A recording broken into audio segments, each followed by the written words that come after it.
Question here to simplify. Equation 6, 3 to power x, 3x to power 2 minus 12 over 18x to power 3 divided by 4x plus 8 over 12x to power 3. Now for me to solve this question now, the first thing I'm going to do here is just to change the division sign. I know you are familiar with that. It means this will go up and this will come down. Now let's change that. Then that will become a multiplication sign.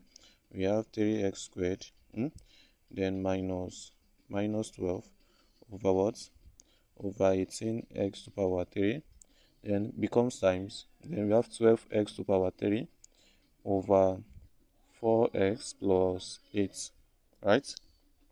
Now from this point now, what do we do next? Now we can check the first part here. We can see that there is a common factor here, which is what? 3. 3 can also go in what? In 12, right? So we have 3 out, leaving our equation to be x squared minus what? Minus 4. Then close the bracket over what? 18x to power what? 3. Then times this here, 12x to power 3. Right? Over what? Over now, there's a common factor here. What's that? That's 4, right? Then 4 out, we have x plus what? Plus 2. Then when we open the bracket, we have this back, right? Now let's continue from here. What do we have again? Now from this part here, we can see this 4 here. 4 can be raised to power what? 2. That means 2 squared, right? Now this becomes 3. Now this one here should be 3x squared minus what? 2 squared. Now this is what? A difference of 2 squared. When we have x squared minus 2 squared, so it can be written as x minus 2, x plus 2. That's what I'm going to apply here now. So this here will be written as x plus 2 and x minus 2. So that's the meaning. Now when we multiply this bracket back, we have what? This. Now over what? Over 18 x to power 3. Then I have what? Times. I have times what? 12x to power 3 over what? Over 4 into bracket what? X plus 2. Now from this part here, now you can see that x squared, x to power 3 and x to power 3 are common here, right? So they go, these two words goes out. Now from here, do you get that? Now this is 4 here, 4 and 12 here. So 4 here 1, 4 into 12 what? 3, right? Yes. Now that's not all.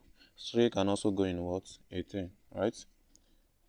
3 in 18 will give us what?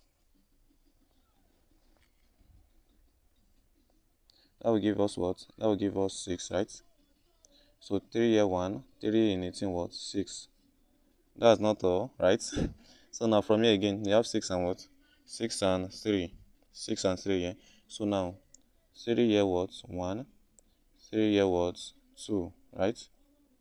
So that's it. So what are we left with now? We are left with this and this and what? This.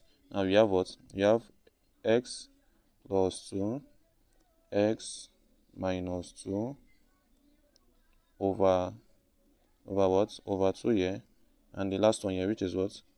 X plus 2. Now you can see x plus 2 here, right? So they also what? Common. So they also what? Goes out. We are now left with what? X minus 2 over 2. So this is the last part. There's nothing to do from here. So we have already what? Simplified this question here. Now let me recap what I did from beginning now. Starting from beginning, so for a better understanding, the first thing I did here was to change the division sign here to what? The multiplication sign. Now that means this one here will go up and this will come down. So change it to a multiplication sign. Now the common factor here is what? 3. 3 out here, we have what? X squared minus 4. When we open the bracket back, we have what? We have this back. Now from here now, I did what? I look for the common value here also, 4 and 8. So the common value there is what? 4. 4 out here, we have what? X plus 2, right? Now from here, I now what? Start, and I from this part here, I said this 4 here is what? 2 to power 2. So now 2 to power 2, x to power 2 minus 2 to power 2 is what? Is a difference of 2 squared. So now I split it out as x plus 2 and what? X minus 2. Now from here now, I now what? Cancelled out. And I have what? X plus 2, x minus 2 over 2, x plus 2. Now x plus 2 and x plus 2 are what? Are common. So now they what? It goes out also. So we are left with what? X minus 2 over 2 as the answer.